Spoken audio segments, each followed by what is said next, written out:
بسم اللہ الرحمن الرحیم۔ بادشاہت کے لیے باپ کو قتل کروا دیا۔ شاہ جہاں نے تخت و تاج حاصل کرنے کے لیے اپنے بھائیوں اور بھتیجوں کو قتل کرایا تھا۔ جو کچھ اس نے دوسروں کے ساتھ کیا وہی اسے خود پیش آیا۔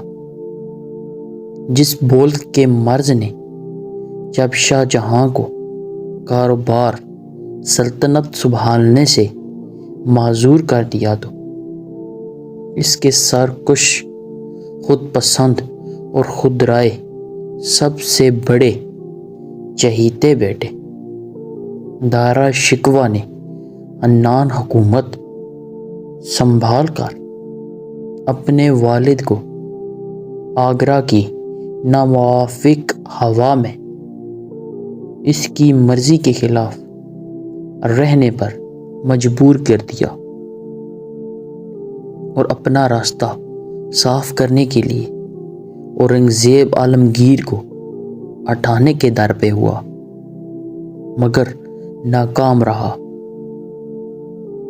شاہ جہاں کو اپنے لاڈلے بیٹے شکوہ کے پنجہ سرکشی میں بری طرح پھنسا ہوا تھا۔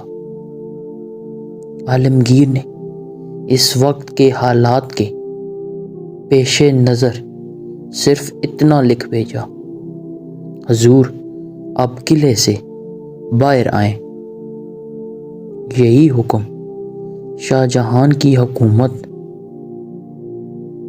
کی قید اور اس کی نیک نام کی بدنامی کا باعث ہوا۔ دارا شکوہ عالمگیر کو ختم کرنا چاہتا تھا، مگر خود اس کے ہاتھوں ختم ہو گیا۔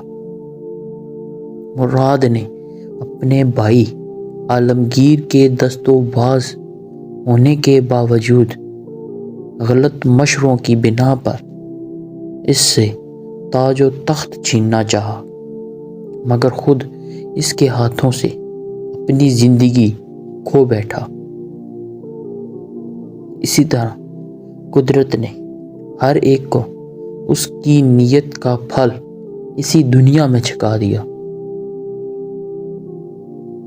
عالمگیر اپنے باپ کی طرح اپنے بھائیوں کے خون سے اپنی آبائے زید و تقوی رنگین کر کے جب تخت ہند پر خاندان مغلیہ کی شان و شوکت کا آخری نظارہ دنیا کو دکھلانے کے لیے جلوہ افروز ہوا تو اس وقت حالات کچھ خوشگوار نہ تھے۔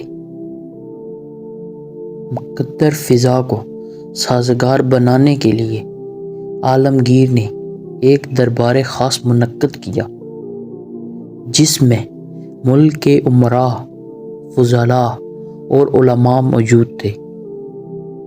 اس دربار میں مولانا علاء الدین بھی آئے ہوئے تھے۔ شہنشاہ ہند نے اپنے والد کی دارا شکوہ کے ہاتھوں میں کٹ پتلی بننے اپنے بھائیوں کی سازشوں کارستانیوں کے مقابلے میں اپنی حفاظت خود اختیاری کے جواز میں تقریر کرتے ہوئے کہا: میرا اس طرح کی حکومت حاصل کرنا کسی دنیاوی مفاد کے لیے نہ تھا، بلکہ محض خلق خدا کے فائدے کے لیے ایسا کیا گیا۔ تمام حاضرین دربار نے اورنگزیب کے اس اقدام کی تائید کی۔ فاضل وقت وغیرہ نے سکونت اختیار کیا، مگر مولانا علاء الدین سے نہ رہا گیا۔ انہوں نے اسی وقت کھڑے ہو کر دربار خاص میں اس باجبروت بادشاہ سے کہا: جو بادشاہ اپنے باپ کو جیل خانے میں بند کر سکتا ہے، اس سے خلق خدا کو اگر فائدہ پہنچ جائے تو تعجب ہے۔ آپ کی اس صاف گوئی سے دربار میں سنسنی پھیل گئی۔